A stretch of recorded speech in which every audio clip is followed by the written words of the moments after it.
Paz, irmãos. Antes de vocês sentarem, eu gostaria de reler o texto que o pastor leu no começo do culto, que está aqui em Josué.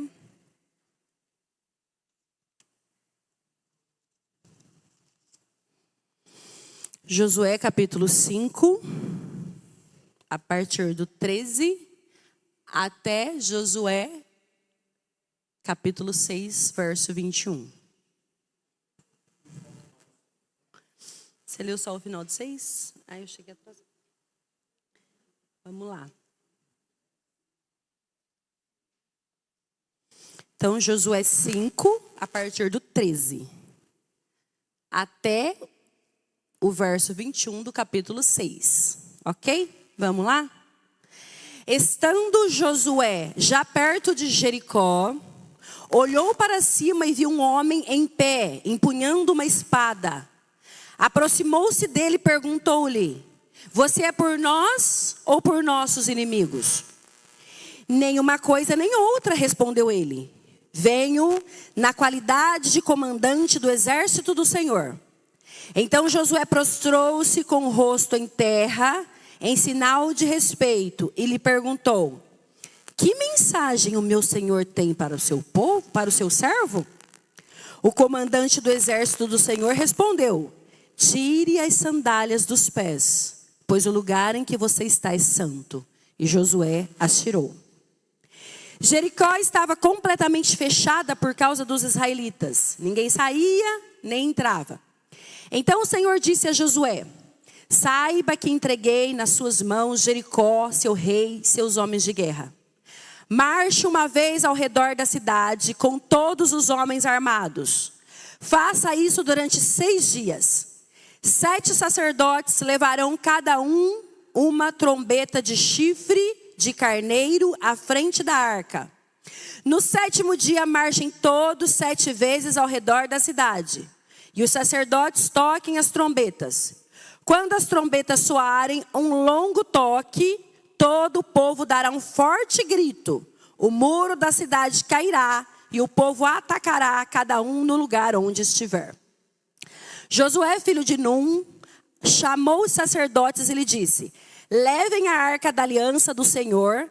7 de vocês levarão trombetas à frente da arca. E ordenou ao povo: avancem, marchem ao redor da cidade. Os soldados armados irão à frente da arca do Senhor. Quando Josué terminou de falar ao povo, os 7 sacerdotes que levavam suas trombetas perante o Senhor saíram à frente, tocando as trombetas. E a arca da aliança do Senhor ia atrás deles. Os soldados armados marchavam à frente dos sacerdotes que tocavam as trombetas. E o restante dos soldados seguia a arca. Durante todo esse tempo, ordenado ao povo: não deem o brado de guerra, não levantem a voz, não digam palavra alguma até o dia em que eu lhes ordenar. Então vocês gritarão. Assim se fez a arca do Senhor rodear a cidade, dando uma volta em torno dela. Então o povo voltou para o acampamento onde passou a noite. Josué levantou-se na manhã seguinte e os sacerdotes levaram a arca do Senhor. Os 7 sacerdotes que levavam as trombetas iam adiante da arca do Senhor, tocando as trombetas. Os homens armados iam à frente deles e o restante dos soldados seguia a arca do Senhor, enquanto as trombetas tocavam continuamente. No 2º dia também rodearam a cidade uma vez e voltaram ao acampamento. E durante 6 dias repetiram aquela ação. No 7º dia levantaram-se ao romper da manhã e marcharam na mesma maneira, 7 vezes ao redor da cidade. Foi apenas nesse dia que rodearam a cidade 7 vezes. Na 7ª vez, quando os sacerdotes deram o toque de trombeta, Josué ordenou ao povo: gritem, o Senhor lhes entregou a cidade. A cidade, com tudo que nela existe, será consagrada ao Senhor para destruição. Somente a prostituta Raabe E todos que estão com ela em sua casa serão poupados, pois ela escondeu os espiões que enviamos. Mas fiquem longe das coisas consagradas, não se apossem de nenhuma delas, para que não sejam destruídos. Do contrário, trarão destruição e desgraça ao acampamento de Israel. Toda a prata, todo o ouro e todos os utensílios de bronze e de ferro são sagrados e pertencem ao Senhor e deverão ser levados para o seu tesouro. Quando soaram as trombetas, o povo gritou. Ao som das trombetas e do forte grito, o muro caiu. Cada um atacou do lugar onde estava e tomaram a cidade. Consagraram a cidade ao Senhor, destruindo ao fio da espada homem, mulheres, jovens, velhos, bois, ovelhas e jumentos, todos os seres vivos que nela havia. Amém. Pode se sentar. Essa é uma palavra profunda, maravilhosa, porque vem diretamente do Senhor aos nossos corações. O tema da mensagem de hoje diz: em Cristo já somos vencedores. Em Cristo já somos vencedores. Por quê? Porque a gente tem muito aquela noção que nós vamos lutar, nós vamos vencer, nós vamos ganhar. E quando a nossa palavra tinha que ser, nós estamos lutando, a vitória já é nossa e nós já ganhamos a luta. E é por isso que o Espírito Santo trouxe essa palavra no meu coração num dia de uma devocional, que eu estava estudando lá em casa e falou grandemente, fortemente ao meu coração essa palavra. Bom, só para a gente introduzir aqui, a gente está falando de Josué, né? Quem era Josué? Josué foi o homem que Deus levantou para substituir Moisés. Quando Deus, né, encerra ali os dias de Moisés, quando ele sobe naquele morro Pisga lá e vê a cidade, mas não pode entrar, então ele fala, Josué vai ser o seu sucessor. Então, o que Deus faz? Deus, né, coloca Josué no lugar de Moisés. Olha que responsabilidade desse homem. Mas você precisa entender que o nome de Josué não era Josué, era Oséias, o nome dele. E o nome dele foi trocado propositadamente por Deus. Por quê? Porque todos nós sabemos que o nome Josué em hebraico é Josué, mas em grego é Jesus. E Jesus no hebraico é Josué. Então Deus troca o nome dele para Josué, por quê? Por que Deus troca? Porque exatamente Josué que teria que adentrar com esse povo nessa terra tão sonhada, tão esperada, onde o povo estava ali peregrinando durante 40 anos no deserto. Eu não vou contar toda a história aqui, que nós sabemos de cor essa história. Quando Deus levanta Moisés, tira o povo do Egito e vem com mão forte, destrói tudo aquele trono de Faraó e tira o povo de lá. E eles, por causa da incredulidade dos seus corações, ficam 40 anos peregrinando no deserto. Aquele povo já tinha que ter entrado naquela terra muito antes. Mas por causa do seu pecado, da sua incredulidade, eles ficaram 40 anos ali peregrinando até que toda aquela geração morresse. Cada corpo tombasse no deserto. E todas aquelas crianças, aonde os pais temeram que seriam destruídos, e Deus falou, esses que vocês tanto temem, é esses que herdarão a terra.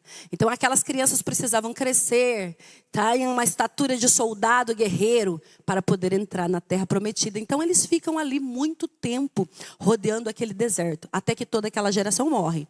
E essa próxima geração, então, é que vai adentrar a terra prometida, aquela promessa que foi feita aos seus pais. E uma coisa eu já aprendo aqui comigo. Aquilo que Deus prometeu para os pais, se os pais negligenciarem, ela se estende aos filhos. E os filhos, eles pegam as promessas. E pode ser que o pai, ele nem veja essa promessa se cumprir na vida dele. Mas Deus é fiel e justo para estender essa promessa até 1000 gerações daqueles que temem ao Senhor. Então agora essa geração entra na terra prometida, só que Moisés já morreu e Josué está ali como sucessor. Olha a responsabilidade agora desse homem. Conduzir o povo à terra prometida. E só que antes deles entrar, existe um empecilho ali, que é o Rio Jordão. Se você começar a analisar, o mesmo empecilho que tinha lá atrás, né, no ministério de Moisés, com o Mar Vermelho, onde Deus vem, abre aquele mar e o povo passa a pé enxuto. Agora eles precisam alcançar a terra, mas tem um rio à sua frente, né? Como que eu vou atravessar com todo esse povo? E Deus, para confirmar o ministério de Josué, para que todo aquele povo respeitasse ele como um líder, e para que todo aquele povo visse que ele estava no mesmo poder de Moisés, que ele não era mais nem menos que o mesmo poder que o Espírito Santo havia dado a Moisés, agora estava sobre Josué. E Josué tinha o poder do Espírito Santo para liderar aquele povo amando de Jesus, amando de Deus ali. Então Deus, ele faz outro milagre. Então, através da palavra do Senhor, as águas do Rio Jordão, elas se abrem e o povo de novo atravessa com o pé enxuto. Enquanto os sacerdotes vão na frente, ficam segurando a arca do Senhor. E a ordem era, enquanto todo o povo passar, os sacerdotes não saem de dentro da água com a arca da aliança. Então aquele povo passa a pé enxuto. E depois os sacerdotes vão atrás e passam. E quando acaba de passar o último, as águas voltam ao seu percurso normal. Tudo isso que está acontecendo, o povo ali, né, da terra onde eles iam habitar, estão ouvindo. Estão ouvindo e não estão ouvindo só isso, que agora esse povo chegou. Mas eles estão ouvindo notícias de muito longe. Vocês se lembram que a prostituta Raabe se converteu? Por quê? Porque ela era dona de um bordel e todos os viajantes que passavam por ali contavam as últimas notícias. E o que eles contavam? Faraó está encrencado. O Egito está encrencado. Quem era o Egito naquela época? Gente, o Egito era a maior potência daquele mundo antigo, daquela época. Era hoje, mais ou menos, você está falando de uma China, dos Estados Unidos, né? Que são as potências mundiais aí. Era o Egito naquela época.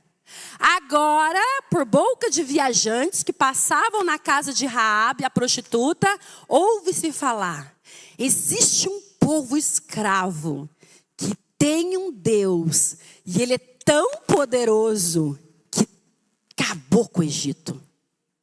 Agora você imagina naquela época, povos pagãos, tendo deuses que não são deuses, ouvir que existia um povo escravo,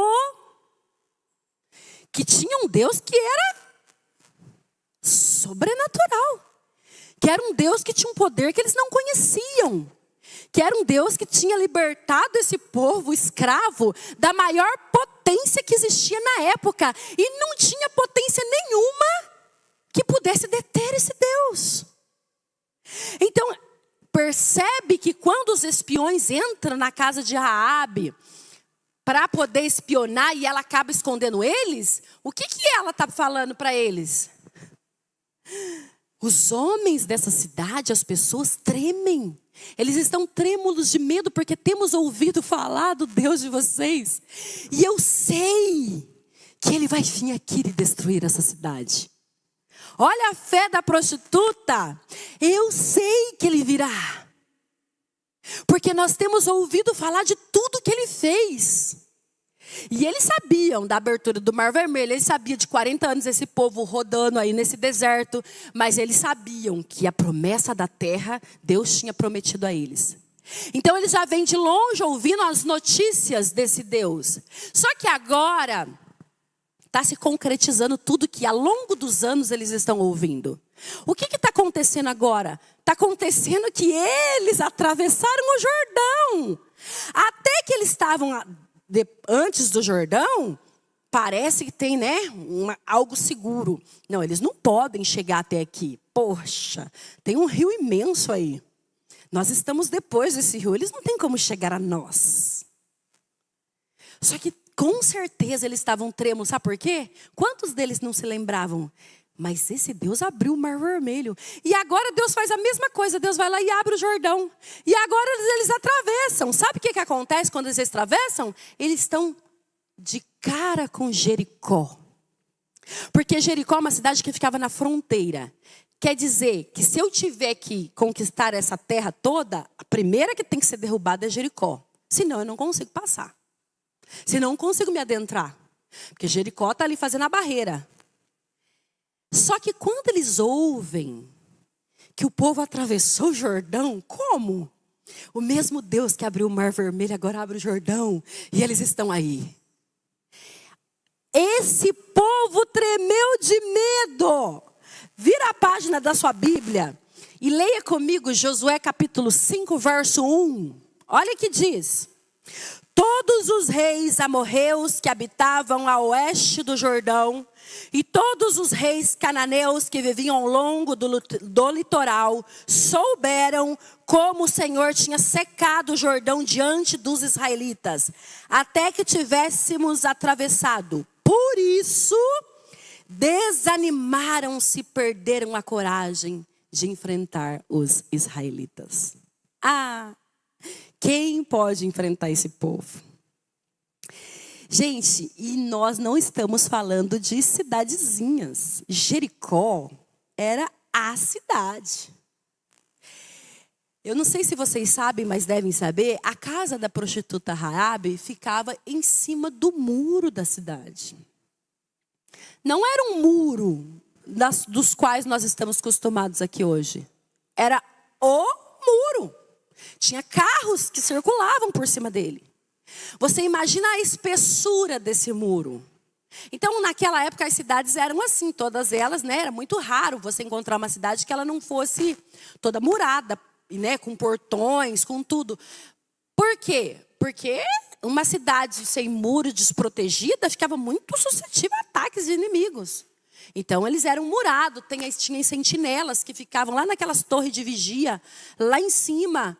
E eles ficavam em turnos e turnos, né? E trocavam o turno. Por quê? Porque sempre tinha que ter dia e noite uma sentinela avisando quando um inimigo chegasse. Quando alguém chegasse para guerrear. E eles viam ao longo alcance, dá tempo de avisar o rei da cidade. Dá tempo do exército da cidade se preparar e sair para atacar. Então não era como os dias de hoje. Por isso que muitas vezes está longe da nossa realidade. Mas a gente tem que trazer para cá para a gente poder entender. Então esse povo estava tremendo de medo, porque o Deus seca. Gente, o Deus que secou o Mar Vermelho, secou o Jordão. E agora? O que nós vamos fazer? E aí o que acontece? Continuando a ler, eu não vou ler, mas aqui no capítulo 5 está falando que assim que eles atravessaram o Jordão, o que Deus falou para Josué? Josué, reúna todos os homens do acampamento para serem circuncidados. Nós sabemos que a circuncisão foi uma marca entre Deus e os homens que ele deu lá desde Abraão. E todo homem tinha que ser circuncidado a partir do 8º dia de nascimento. Só que eles estavam ali no deserto, né? Eles estavam peregrinando ali. E aquela geração que cresceu, que ia receber essa cidade, eles não foram circuncidados. Então, todo aquele exército, todo aquele povo não havia sido circuncidado ainda. Então, a ordem de Deus é: Josué, agora o que você tem que fazer? Você tem que circuncidar todo o povo. E eu fiquei meditando nessa palavra e pensando, meu Deus, né? Deus, ele faz umas coisas incríveis. Porque não seria mais sensato circuncidar o povo antes do Jordão, antes da travessia? Por quê? Gente, a circuncisão era uma cirurgia. Todos os homens, inclusive os soldados guerreiros, todos tinham que ser circuncidados. Isso significa que ia levar um tempo que todos os homens israelitas estariam inaptos, eles não podiam guerrear. Eles tinham passado por uma cirurgia, não podia fazer nada. Então não seria mais sensato eu, Neuza, pecadora, pensando, pelo menos tem o Jordão aí, né? Eles não podem vir de lá para cá até esse povo se curar bem para poder guerrear. E Deus faz questão. Primeiro ele atravessa o povo, depois ele fala: Josué, circuncida todos os homens. E eu fico pensando, agora eu estou de cara para o inimigo. E eles ficaram sabendo, todos os homens israelitas foram operados. Todos estão acamados. Todos passaram por uma cirurgia. Não seria uma oportunidade privilegiada para os inimigos atacarem agora? Vocês lembram daquela passagem? Quando Jacó chegou em Siquém? Ele tinha uma filha só, Diná. E Diná foi passear lá em Siquém, né? O que aconteceu? O filho desse rei, desse governador dessa cidade de Amor, que é o nome do rei, o filho dele se apaixonou por Diná. Só que ele a violentou. E os irmãos de Diná, os 12 filhos de Jacó, ficaram sabendo. O que eles fizeram? Eles não admitiam aquilo. Tanto que ele fala, pai, esse homem incircunciso tratou a nossa irmã como se fosse uma prostituta. Então eles falsamente, só que o moço que violentou, ela se apaixonou por ela e implorou para o pai pedir ela em casamento. E o pai vem e implora, né, para Jacó, para os irmãos, dê ela em casamento, vamos fazer negócio, vocês casem com nossos povos, o nosso povo casa com o seu, fica por aqui mesmo. E os irmãos de Diná aceitaram falsamente, porque estavam com raiva, eles queriam vingança. O que eles fizeram? Aceitaram o casamento, de acordo com uma proposta. Nós aceitamos, só que nós temos um Deus que exige a circuncisão. Nós só vamos aceitar que eles se casem e que nós fazemos negócio entre o seu povo se todo o povo de Siquém, todos os homens dessa cidade forem circuncidados. E eles aceitaram. E todo o povo daquela cidade foi circuncidado, mas era uma armadilha para eles. Sabe o que eles fizeram? Sabe o que Simeão e Levi fez? Eles atacaram a cidade enquanto eles estavam se recuperando da cirurgia. Matou todos os homens dessa cidade. Porque agora eles estavam frágeis. Eles foram circuncidados, eles não podiam lutar. Então isso já tinha acontecido. Agora Deus pega esse povo, coloca de cara para o inimigo e fala, Josué, circuncida o povo. Todos os homens, todos, desde as crianças, desde os menores até os mais idosos, todos que não foram circuncidados o povo. E agora está lá de cara para o inimigo, todo esse povo se recuperando dessa cirurgia. E eu fiquei pensando, só Deus que faz. E por que Deus estava fazendo isso? Ele estava ensinando uma lição para aquele povo. Pode circuncidar o povo, porque a circuncisão é a aliança que esse povo faz comigo. E quando você faz uma aliança com Deus Todo-Poderoso, você pode estar de cara com o inimigo. O inimigo pode estar mostrando a carranca para você. Mas ele não vem. Ele não pode te tocar. Sem a permissão de Deus, ele não pode tocar num fio de cabelo da sua cabeça.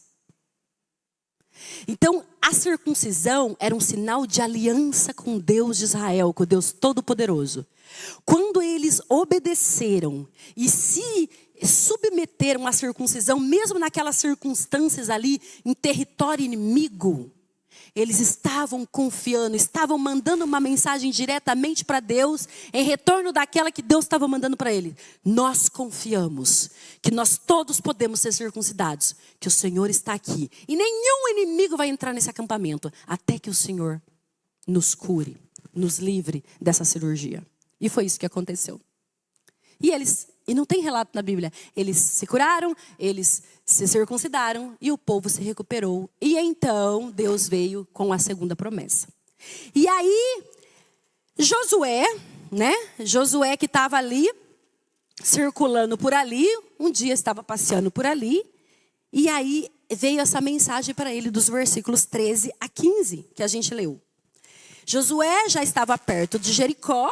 E aí ele olha para cima e vê quem? Ele vê um homem. E ele pergunta para esse homem: o Senhor, é por nós ou é contra nós?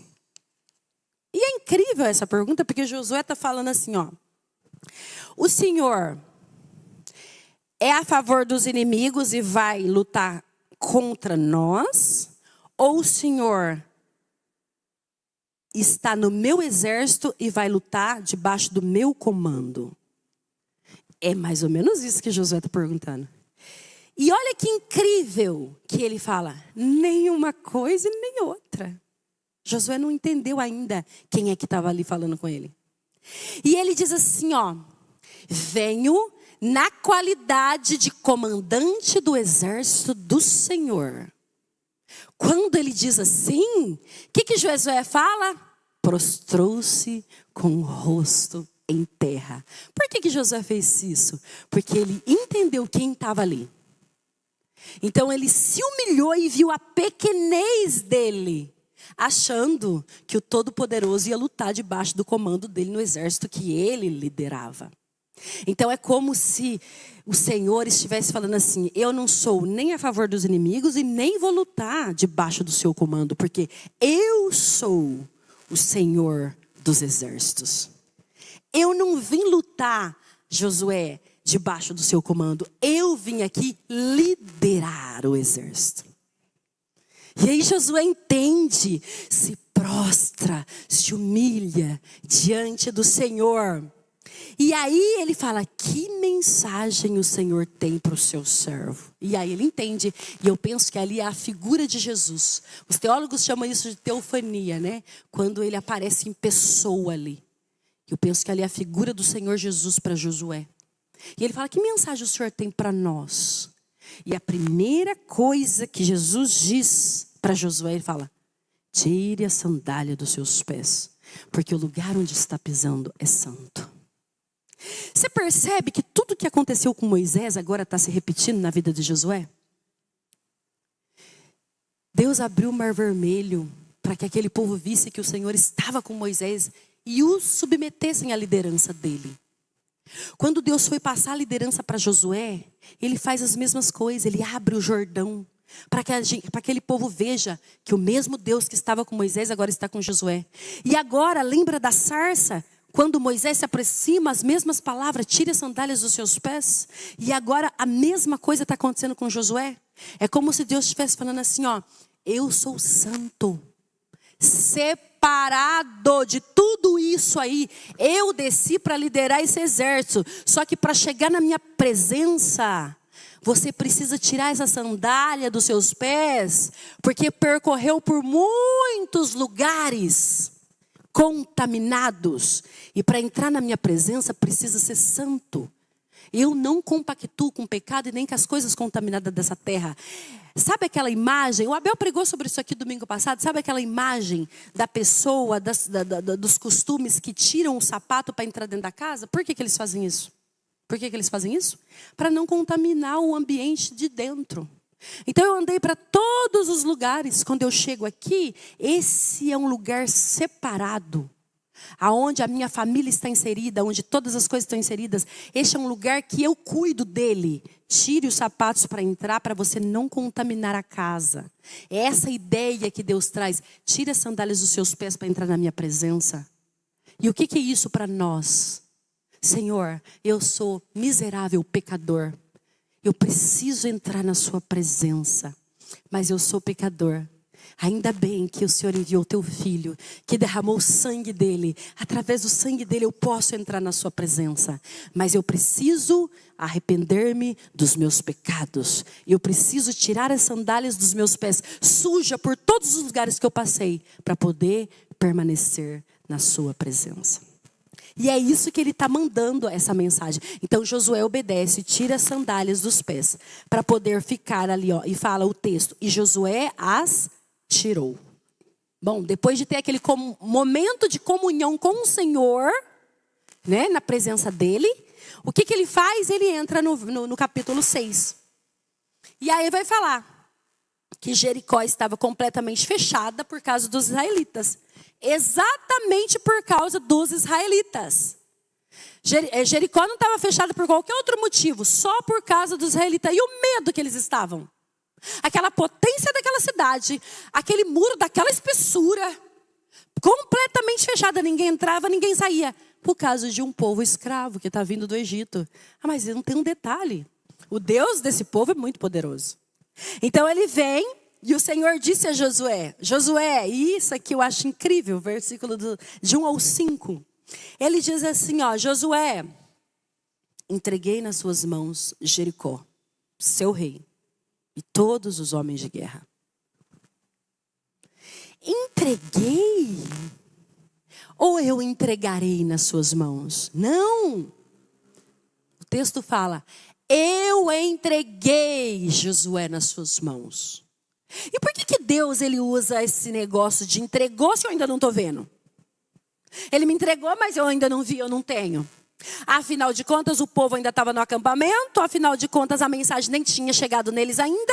Eles nem tinham lutado, o muro estava lá, tudo estava como antes. Mas Deus já havia entregado Jericó nas mãos deles. Ele já tinha falado, Josué, eu entreguei. Sabe por quê? Porque promessa de Deus e realidade é a mesma coisa. Se Deus prometeu, já pega, já está na sua mão. Não tem nada que pode tirar daí, sabe por quê? Porque Deus está fora do tempo. Nós estamos dentro do Cronos, né? Então a gente tem uma visão limitada das coisas. Deus está fora desse tempo. E o tempo é ordenado por Ele também. E Ele sabe que já te entregou. É só o tempo chegar. Então, na memória de Deus, para Ele, quando Ele te prometeu uma coisa, Ele já te entregou. Agora, o tempo que você vai receber isso, depende só dele mesmo. Mas Ele já está vendo você com a vitória nas mãos.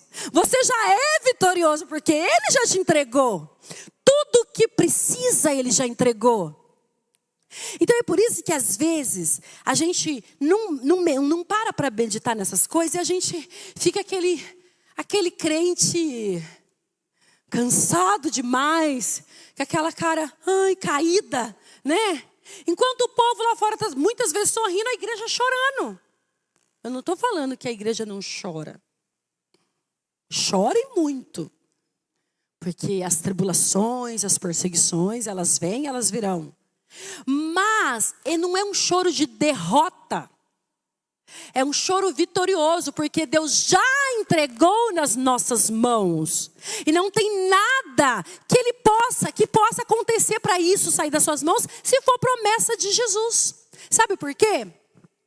Você acha que seria possível se um dia Deus pudesse descer da cruz? Você lembra que quando Jesus está lá crucificado, o diabo fala em boca de algumas pessoas: desça da cruz. Salvou a tantos e não salva a si mesmo? Desça da cruz e prove para nós. Desça da cruz. Né? Até um dos ladrões falou: salve você e a nós mesmos. E aquelas loucuras dessas pessoas, eles não entendiam quem é que estava na cruz. Sabe por que eles não entendiam? Porque Jesus não precisa ser salvo de nada. Por que Jesus se salvaria? Do que ele se salvaria? Só é salvo alguém que necessita de um salvador. Jesus nunca precisou de um salvador. Ele é o Deus Todo-Poderoso. Ele nunca teve pecado. Só precisa de salvação quem não tem um jeito de chegar diante de um Deus que é santo e ser fulminado. Porque se chegarmos diante dele do jeito que somos, sem a presença do Cristo, seremos fulminados. Então precisamos de alguém que nos leve até lá. Precisamos de um Salvador. Mas todas aquelas palavras faladas com intenção do diabo na boca daquelas pessoas, era para denegrir a imagem de Jesus, para falar: salve-se a si mesmo. Salvar do quê? Vocês não estão entendendo de uma coisa. É uma coisa que vocês não podem ou não estão conseguindo compreender agora. Se eu descer dessa cruz, acabou para vocês. Se eu desço daqui, está tudo perdido para vocês. Vocês nunca terão a mínima chance. Eu não estou aqui pensando em me salvar, porque eu não preciso salvar de nada. Eu estou aqui morrendo pelos seus pecados, porque vocês precisam ser salvos. E se tivesse um jeito de Jesus descer da cruz, desfazer a obra da cruz, então nós nunca seríamos vitoriosos. Mas como esta obra é eficaz e nunca mais pode ser desfeita, porque foi um ato único e completo para sempre, nós hoje somos mais que vencedores. E não tem nada que ninguém possa fazer para tirar a vitória das minhas mãos, porque nós já vencemos. Da mesma forma que Jericó estava ali para ser possuída por aquele povo, nós estamos aqui lutando para entrar na Jerusalém celestial, mas não para conquistar, porque ela já foi conquistada. Mas não por mim, por você, pelo nosso representante legal. Por o mesmo que apareceu a Josué e falar: Josué, tira a sandália dos seus pés, porque eu vim aqui conquistar essa cidade para vocês. Vocês não têm capacidade, mas eu estou aqui. E é por isso que eu já entreguei nas suas mãos. É magnífico. É magnífico saber que eu já sou pertencente da Nova Jerusalém. Que eu já sou cidadã do reino celestial. Que eu já sou vitoriosa e não serei vitoriosa. Os percalços por aqui faz parte da caminhada. Mas isso não pode me impedir de possuir aquilo que Deus já entregou. Você sabe que Deus, que Ele está fora do tempo, Ele já nos vê lá com Ele na Jerusalém celestial. Nós já estamos com Ele. Lembra que na carta aos Efésios Ele diz: já somos ressuscitados com Cristo. E com Ele já estamos nas regiões celestiais. Não estaremos, já estamos hoje, aqui, agora. Nossa, Deus, mas ainda está difícil. Porque eu ainda habito nessa tenda pecaminosa. É por isso que ainda está difícil. Mas um dia não habitarei mais aqui. Então, é essa mensagem que o Senhor veio trazer para Josué. Josué, já entreguei. Então agora você marcha e você vai lá. E agora Ele vai dar uma estratégia de guerra. E agora eu fico pensando assim, poxa, toda vez que alguém, né, até nos filmes que você vê, antigos, que você vai ver dois povos guerreando, o que você vê? Né? Estratégia, cerque por trás, cerque pela frente, vá assim, faça assim, sei lá, o general mapeia lá o terreno inimigo e dá altas estratégias para o exército, porque eu quero ganhar essa guerra. E Deus, o Senhor, na qualidade de o Senhor dos exércitos, o comandante de tudo, Ele também tem a estratégia de guerra. Ele fala, olha como que é a estratégia. Vou passar para você passar para o povo. Olha lá, marcha ao redor da cidade com todos os homens armados. Faça isso durante 6 dias. 7 sacerdotes levarão cada um uma trombeta de chifre de carneiro à frente da arca. Então 6 dias. 6 dias, 7 sacerdotes pegam a arca, colocam nos ombros, chifre de carneiro, e vão carregando a arca e vai na frente. E todos os soldados de guerra atrás. E o que eles estão fazendo? Marchando. Uma procissão em volta da cidade. Essa é a estratégia de guerra. Eu fico imaginando assim, imagina em cima dos muros, né? Ou nas frestas dos muros, o povo de Jericó. O que eles estão fazendo? Eu penso que muitos ficaram com muito medo, mas outros ridicularizavam. O que eles acham que estão fazendo? Aí, primeiro dia. 6 dias. Então, hoje vocês vão marchar, vai embora para o acampamento. Tá. E amanhã? Mesma coisa. Você vem. São 13 voltas. Amanhã, você vem de novo. Vai a arca, os sacerdotes, e todo o exército, todo o povo. Marcha de novo. Vai embora. Você imagina a cabeça dos soldados, a cabeça do povo, e eu acho que nem tanto dos soldados de Israel, porque eles já tinham visto muitas coisas que Deus tinha feito. Mas eu fico imaginando o povo de Jericó e os arredores daquela cidade. Todos eles estavam sabendo daquilo. Falaram, o que eles estão fazendo? Faz quase uma semana que eles estão aqui, vem dar uma volta na cidade e vai embora. Toca um chifre, carrega uma caixa, e todo mundo fica andando aqui e vai embora. Será que eles estão procurando alguma brecha no muro? Será que nunca vimos essa estratégia de guerra? É diferente, é novidade para nós, a gente nunca viu desse jeito. Né? Geralmente vem uma carta de paz, geralmente vem outro ataque por trás. Façam rampas, né? Tinha muito, faça rampas quando a cidade é murada. Joguem flechas lá dentro, tenta pelas rampas, sei lá. Não, mas a estratégia aqui é só rodeia a cidade e vai embora. Dá uma volta e vai embora. E aí você fica imaginando o que aquele povo estava pensando. Não faz sentido. E aí, olha os versos de 3 a 5, diz assim, o 4, 7 sacerdotes levarão cada um uma trombeta de chifre de carneiro à frente da arca. No 7º dia, marche todos 7 vezes ao redor da cidade. E os sacerdotes toquem as trombetas. Quando as trombetas soarem um longo toque, que todo o povo dará um forte grito, o muro da cidade cairá, o povo atacará, cada um onde estiver. Isso o Senhor falou para Josué. Era o recado que ele tinha que entregar. Beleza. Aí lá tá, Josué vai dar o recado a ele, faça isso, porque Deus já entregou a cidade para nós. Então imagina Josué agora falando para o povo, ó, vocês têm que fazer isso, vocês têm que subir, rodear, uma vez por dia, voltar, porque a cidade já está ganha. Já, o Senhor falou que já. Vocês só têm que fazer. É só isso. É. Só rodear a cidade? É. 6 dias? É. E no 7º, 7 vezes? É. Depois dar um grito? É. Você acha que não teve ninguém que duvidou do meio do povo? Ah, teve. Sempre tem. Nós somos pecadores. Sempre tem os que duvidam. Fala, nossa, mãe. É sério? Que é só fazer isso, o muro vai cair? Imagina o muro. Gente, eu estava olhando o muro lá da minha casa e falei assim, Rogério, nem esse muro, mas nem um papel. Eu acho que nem esse copo, se eu soprar, ele cai. Nem cai, não. Acho não, ele não cai. Você imagina Deus chegar e falar assim, rodeia aí, depois dá um grito, o muro vai cair. Aí vocês atacam. Você imagina os incrédulos no meio do acampamento? Cara... Isso não vai dar certo, isso vai ser um fiasco. Nossa, nós já somos escravos, nós vamos ser ridicularizados aqui. Que isso? Que estratégia é essa? Podia fazer outra coisa, nós somos guerreiros, soldados, valentes. Por que Jesus está fazendo isso? Ei, não é com a força do seu braço. É pela obediência da minha palavra. Eu falei que o muro vai cair assim. E é desse jeito que o muro vai cair. E se você obedecer a minha palavra, o muro vai cair desse jeito. Não tente fazer do seu jeito. E qual é a aplicação para nós disso? Quantos muros na nossa vida? Muitos!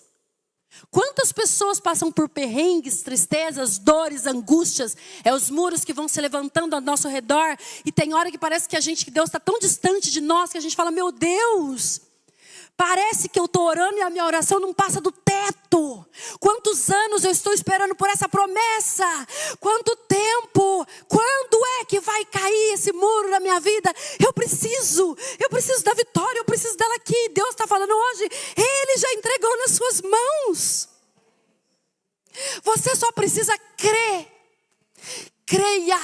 O que eu tenho que fazer? O que Ele está mandando fazer. Obedeça às instruções do general do exército. Nós somos soldados de guerra. Obedeça. Mas às vezes Deus pede umas coisas nada a ver para mim. Mas Ele não está na intenção que você entenda tudo agora. Que às vezes a gente acha que Deus está falando se eu entender tudo, né? Estou entendendo tudo, então é Deus falando. Quem disse? Muitas vezes nós não estamos entendendo nada. Mas Deus está falando... Eu não quero que você entenda. Eu quero que você confie. Eu estou falando, você acha que eu não sou suficiente poderoso para guiar os seus passos? E eu já entreguei isso nas suas mãos. Mas eu só quero que você confie. Faz o que eu estou te mandando fazer. Porque já está entregue nas suas mãos. E gente, eu estou falando aqui da Jerusalém Celestial que está entregue. Mas não só disso. Quantas coisas do dia a dia que Deus já entregou nas nossas mãos. E muitas vezes a gente fala, nossa, mas está demorando demais, ou está difícil demais. Ei, você está seguindo o mapa? Você está seguindo as estratégias do general dos exércitos? Precisa lutar com as armas que ele dá. Com as dicas que ele dá. Com a estratégia de guerra que ele dá. Você percebe que o povo foi lá, depois Josué passou as instruções, eles fizeram tudo direitinho, todo dia, o povo lá. E tem um versículo que eu achei muito importante aqui, que tá, deixa eu ver se eu acho aqui. Eles falam assim, ó,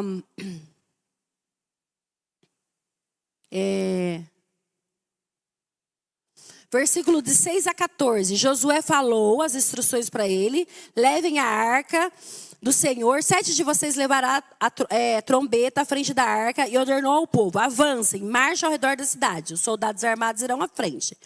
Aí depois que Josué terminou de falar, no verso 8, os 7 sacerdotes que levaram seus trombetas perante o Senhor, saíram à frente trocando as trombetas. E a arca da aliança do Senhor ia atrás deles.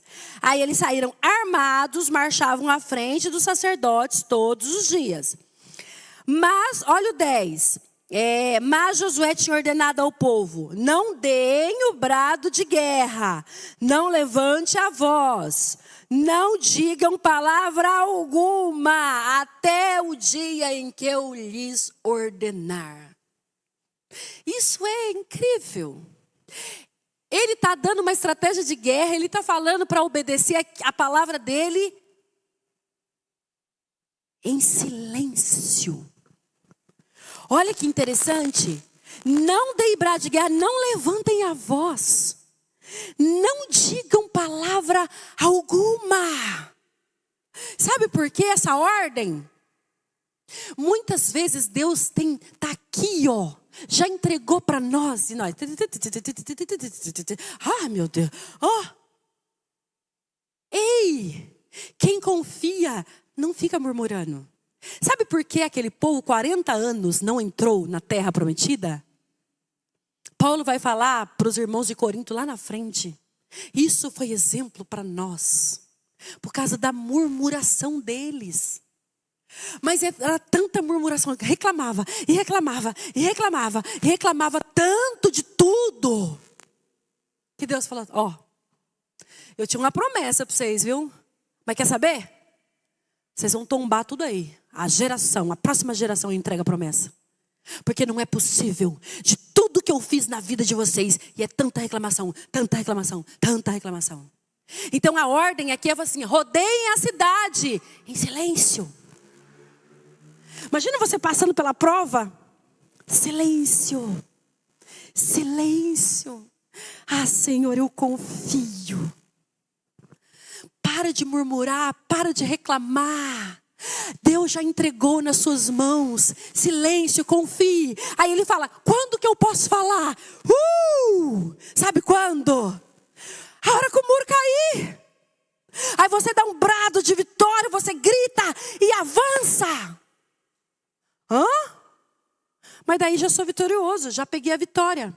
Aí eu vou para casa dormir, porque a vitória já está na minha mão. Quem disse? Você viu o texto que a gente leu no começo do culto?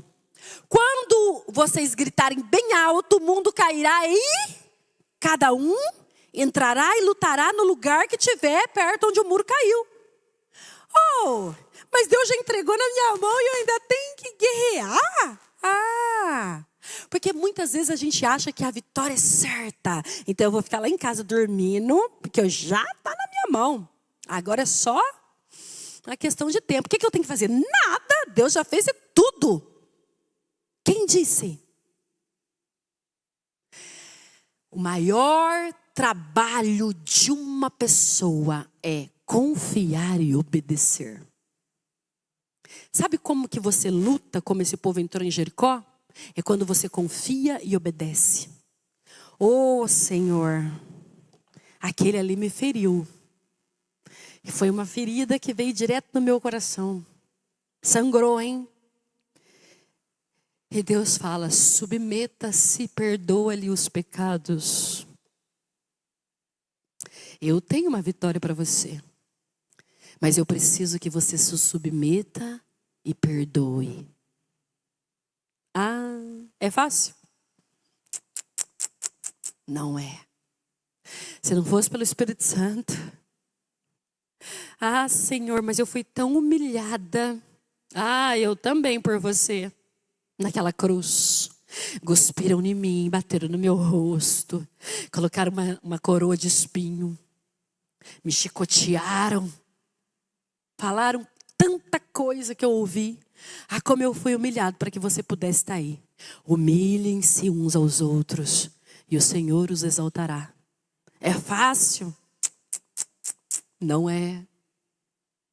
Só que muitas vezes nós queremos as vitórias nas mãos. E quando Deus nos dá a palavra, a estratégia de guerra, nós, aí não, hein? Não vai dar. Mas o Senhor já entregou a vitória. E eu quero, e pela fé ela já está na minha mão. É só o tempo dele chegar, que ela já está aqui, porque já está entregue, ele está fora do tempo. Mas eu não quero seguir as estratégias que ele me passa. Por quê? Porque é difícil. Então, quando Josué fala para aquele povo, e aquele povo obedece, e eles rodeiam, e no 7º dia a ordem era, agora vocês rodeiem 7 vezes. 7 vezes. E eu fico imaginando o 7º dia. Dá uma volta. Aí o povo que estava espionando, já estão indo embora, já deram uma volta. Outra volta. Opa, hoje está diferente. Estão dando a segunda. Agora acho que eles vão embora. A terceira. Esses já estão 3 voltas aqui. Ué, todo dia eles vêm dar uma volta, vão embora. Por que hoje eles já estão na terceira? E daqui a pouco 4 voltas. E imagina o coração do povo que está olhando, os inimigos. O que está acontecendo? O que eles vão fazer hoje? Hoje está diferente. 5, 6. E na 7ª volta. E por que na 7ª? A palavra 7 na Bíblia ela tem um significado forte. Toda vez que você vê 7, é perfeição. Significa perfeição. Né? 7 dias. O Apocalipse é cheio da palavra 7. Que é assim. É como se algo fosse consumado. Então assim, está concretizado. Então o número 7, ele tem essa conotação. E aí você imagina 7 dias ali. Agora, Josué, no 7º dia, levanta bem cedo. Gente, quem quer vitória não fica dormindo até tarde. Se você soubesse que tudo que você está colocando diante de Deus hoje, amanhã, 7 horas da manhã, Ele te garantisse, vai estar aqui na sua mão. Eu acho que nem essa noite você dormia. Quanto mais você, vou levantar lá pelas 10 para ver aí. Não. Quem quer vitória madruga. Então, bem cedo, estavam lá. Rodeiem a cidade. 7 vezes. Eu coloquei até aqui, ó. O número 7 na Bíblia indica perfeição, consumação. No hebraico, o número 7 é a raiz da palavra jurar. Obrigando o cumprimento da palavra ou promessa feita 7 vezes. Lembra quando Jesus falou, quantas vezes tem que perguntar? 7 vezes? Não, 70 vezes 7. Olha quantas vezes ele usou 7. Fala assim, filho, perdoe sempre com perfeição. É isso que Jesus está falando. O perdão é infinito. Não quer dizer que você perdoa 490 vezes. Quer dizer que você vai perdoar sempre com perfeição. Como perdoa com perfeição? Não tem nenhuma raiz no meu coração. Aquela pessoa me feriu, me humilhou. Mas eu olho para ela e tudo que eu tenho vontade é orar por ela, porque ela é pecadora assim como eu. Perdoar com perfeição. Olha que lindo. Então, lá vão eles no 7º dia com vitórias nas mãos. Dão 7 voltas e apenas no 6º dia eles rodearam 7 vezes. Na 7ª vez, quando os sacerdotes deram um longo toque de trombeta. E por que um longo? Para ficar bem audível. Só na 7ª vez. Lembra que eles tocavam trombeta? Mas no 7º dia era um longo. Era muita gente. Era um longo toque de trombeta para que todos ouçam bem. Josué ordena, gritem. E eu fico imaginando aquele povo gritando. Imagina o brado, aquele grito de fundo da alma, aquele grito de vitória, de todos aqueles homens guerreiros. Ô gente, vocês já viram implodir um prédio? Às vezes vê na televisão, eles enchem o prédio de bomba, né? Geralmente quando está a obra, né, não dá mais, tem que derrubar, já está tudo comprometido. Então eles enchem o prédio de bomba e eles implodem, né? Acho que é assim que fala, né? É um terror aquilo, dá até medo. Eu fico imaginando, imagina agora esse muro com essa espessura, essa dimensão, dessa altura, que devia ser muito fortificada essa cidade, caindo. E tem uma versão que é a Viva, que ela fala assim, o muro caiu rente ao chão. Ou aqui, completamente. Por quê? Era um muro alto. Gente, Senhor, se cair só uma lasca desse muro, não vai adiantar. As pessoas são humanas, eles precisam entrar na cidade. Então o muro cai completamente, rente ao chão. E você imagina a distância que esse povo tinha que estar. Por quê? Porque muitos poderiam se ferir ali. Era uma catástrofe, um desastre esse muro caindo. Você imagina agora o coração de quem está dentro da cidade. E tem um palpite que eu quero compartilhar com os irmãos. Não está na Bíblia, mas é um palpite que eu tenho. Lembra de Raabe? A Bíblia diz que a casa de Raabe estava em cima do muro. Era sobre o muro. Aí eu pergunto, o muro caiu? E Raabe? Caiu com o muro? Morreu ela e sua família? Não, porque ela tinha uma promessa. A promessa era assim, ó. Raabe, porque você confiou no Senhor. O Senhor já entregou essa cidade nas nossas mãos. Então, você vai pegar esse cordão vermelho. E a gente sabe por que vermelho, né? Significa no sangue de Cristo. E você vai amarrar na sua janela. Quando Deus entregar a cidade que a gente entrar, todo mundo saberá qual é a sua casa por causa do cordão vermelho amarrado na sua janela. Então, os soldados entrarão, pegarão você e sua família e tirarão de lá para que você fique salva, você e sua família em segurança. Porque foi prometido isso para Raabe, porque ela confiou no Senhor.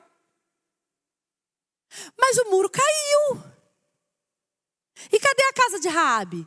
Penso eu que da casa de Raabe, a pedaço onde estava a casa de Raabe, o muro continuou lá, em pé. Porque vocês concordam que se o muro tivesse caído todo, Raabe e toda a sua família tinha morrido? Claro, debaixo dos escombros. Mas eles entraram e depois, se você seguir o texto, você vai ver que os soldados entraram na casa de Raabe, pegaram ela e sua família e levaram a salvo para o acampamento de Israel. Então, aonde estava a casa de Raabe, o pedaço do muro onde a casa estava construída, esse não caiu. E é maravilhoso, por que esse muro não cai no pedaço da casa de Raabe? Porque tinha um cordão vermelho na janela. E aquele cordão representava o sangue de Cristo que salvou a prostituta e toda a sua família. É por causa da fé em Deus que ela foi salva. Se você vê o capítulo 11 de Hebreus, Raabe, pela fé, foi salva e não foi destruída com os inimigos, porque creu na palavra do Senhor. Quem está debaixo do sangue do Cordeiro? Ah, meus irmãos, esse não pode ser destruído junto com os inimigos. E aí ele continua dizendo que eles entraram. O muro cai com aquele grito. Você acha que foi o grito? Claro que não, grito não derruba muros. O grito foi só uma confirmação da fé que o Deus Todo-Poderoso que apareceu ali em pessoa para Josué estava liderando aquele lugar e derrubou aquele muro por causa da obediência à palavra dos seus filhos, que eles falam, vai, rodeia, grita, e eu garanto que o muro cai, o muro caiu. E o autor de Hebreus vai falar, pela fé caíram os muros de Jericó, depois de ser rodeado durante 7 dias. Foi pela fé na palavra de Deus que os muros caem das nossas vidas.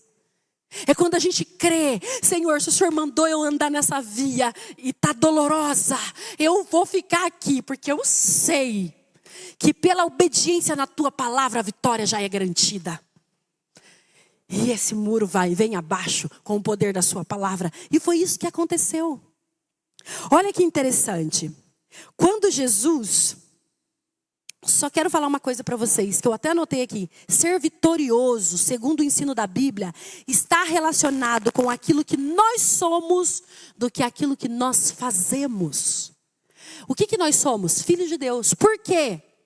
Porque estamos debaixo do sangue de Jesus. Então é isso que é ser vitorioso. É o quem você é e não aquilo que você faz.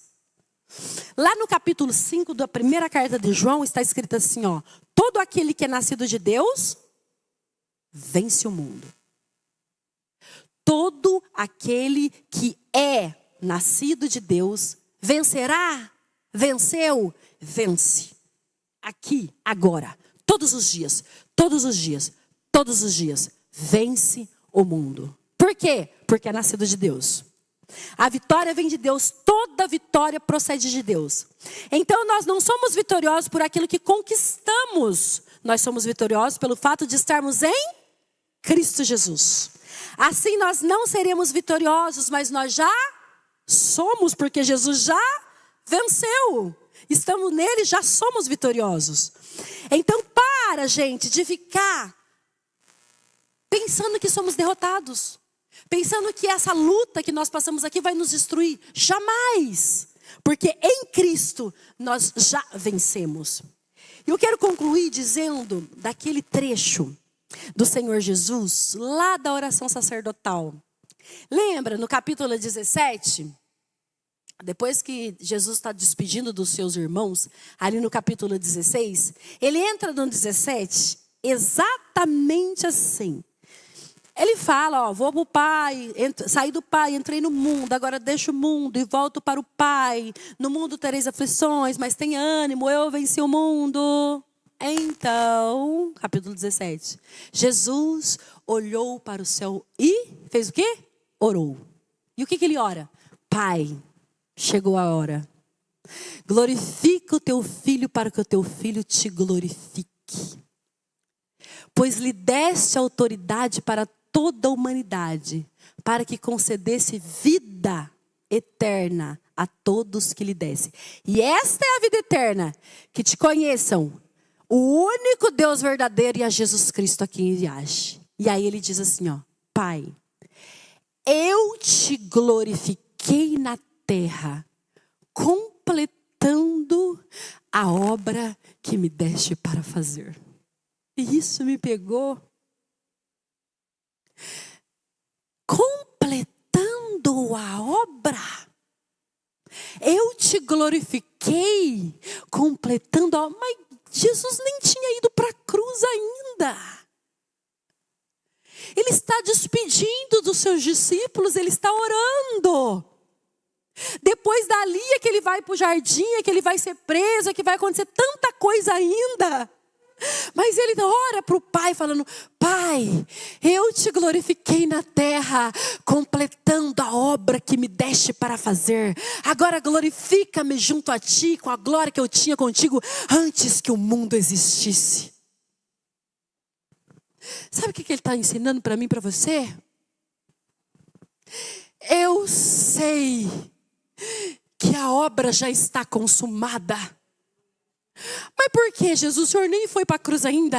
Porque eu sou o dono do tempo e o tempo está debaixo dos meus pés. Eu sei que eu obedeço o Pai e tenho prazer em obedecer a obra que Ele me deu para fazer.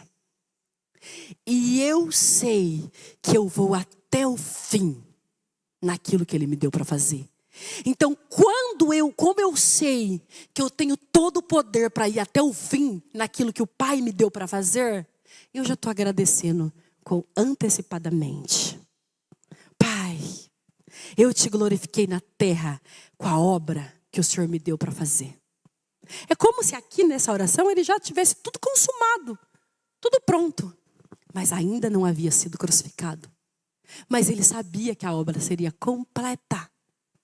Ele sabia que ele não titubearia.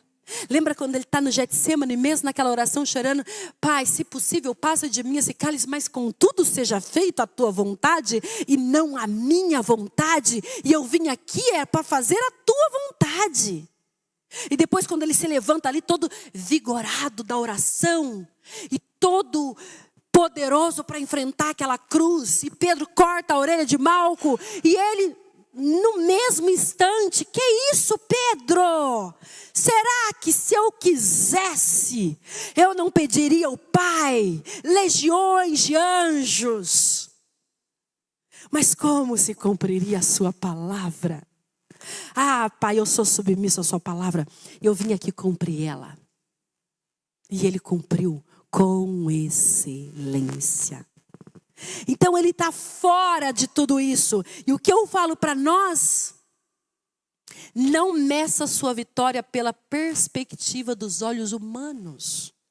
Gente, já pensou se o apóstolo Paulo me disse a vitória dele pela perspectiva dos olhos humanos? Um homem que foi apedrejado, maltratado, surrado, preso, pobre.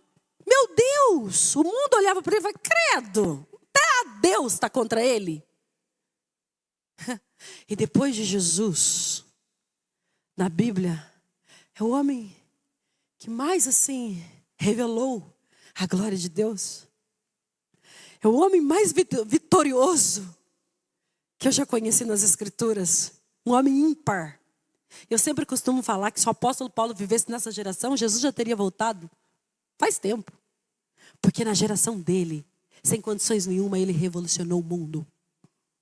Imagine se ele vivesse aqui agora com tudo isso que a gente tem na mão. Então não pense que você vai ser vitorioso pela perspectiva humana. O mundo e as pessoas vão olhar para você e falar, credo, nossa, que vidinha. Você ainda crê? Você ainda está aí? Nossa, você está esperando ainda por aquela bênção? Meu Deus. Não dê ouvidos a isso. Abafa isso. Não deixa isso penetrar no seu coração. Porque a gente tem que ser vitorioso por aquele que vê as coisas em secreto. Sabe quando você ganha a sua vitória? É quando o mundo inteiro olha para você e te despreza. Mas quando você entra no teu quarto, fecha a porta e coloca diante daquele que pode ver todas as coisas, ele fala, você é mais que vencedor. Sabe por quê? Porque você está colocando agora tudo aqui diante de mim. E é eu que te fortaleço, é eu que te dou a vitória, é eu que coloco tudo nas tuas mãos. Não titubeia, porque eu estou contigo e eu não abro mão de você. Isso é ser vitorioso. Não pare de lutar. Não pare de lutar. Não é porque o muro caiu que eles puderam ir embora. Depois que o muro caiu pela fé, é que eles tiveram que entrar e ainda lutar. E Deus estava com eles. Eles lutaram, mataram todos daquela cidade, porque o juízo tinha chegado naquela cidade. Deus tinha dado para aquela cidade mais de 400 anos para eles se arrependerem. Mas eles não quiseram. E Deus levanta esse povo para chegar o juízo. E quando o juízo de Deus chega, o juízo dele é justo e santo. Mas eles tiveram que lutar e conquistar aquela cidade. Aquela cidade foi destruída porque Deus falou que assim seria. Então não pare de lutar. Se Deus está falando para você fazer algo e está difícil, continua. Se está muito fácil, continue. Se você não está entendendo nada, continua. Se você está entendendo, amém, continua. Mas não pare de lutar. Porque é só dessa forma que Deus entrega as coisas nas suas mãos. Lembra que ele fala para Josué? Josué, seja forte e corajoso, Josué. Eu serei contigo. Mas você precisa conduzir esse povo. Você precisa ser um líder forte e corajoso. Vai lá. Por quê, Senhor? Porque sou eu que estou com você. Não temas. Eu estou na sua frente. Por que você acha que ele deu ordem para os sacerdotes ir com a arca da aliança no meio dessa procissão? Se não fosse isso, vai só os soldados. Deixa a arca no acampamento. Não, a arca vai na frente. Por quê? Porque a arca era a representação de Deus. Vocês estão rindo em cima dos muros. O mundo está rindo da igreja, que hoje está em decadência. E o mundo muitas vezes dá risada daqueles que querem ainda levar o evangelho a sério. E esse na nossa geração é a minoria. É aqueles que estão em cima do muro rindo do povo passando. Mas Deus ali representando a arca da aliança está falando, pode rir porque eu estou no meio deles. E o dia que esse muro cair, vocês serão e vocês verão realmente quem são os vitoriosos dessa terra. Que Deus queime a sua palavra por isso. E a palavra que eu tenho para vocês hoje é, gente, não pare de lutar. Não pare de lutar. Mesmo que aquele muro caiu, eles tiveram que entrar e lutar naquela terra. Então que a gente possa lutar até o fim. Já recebemos a promessa.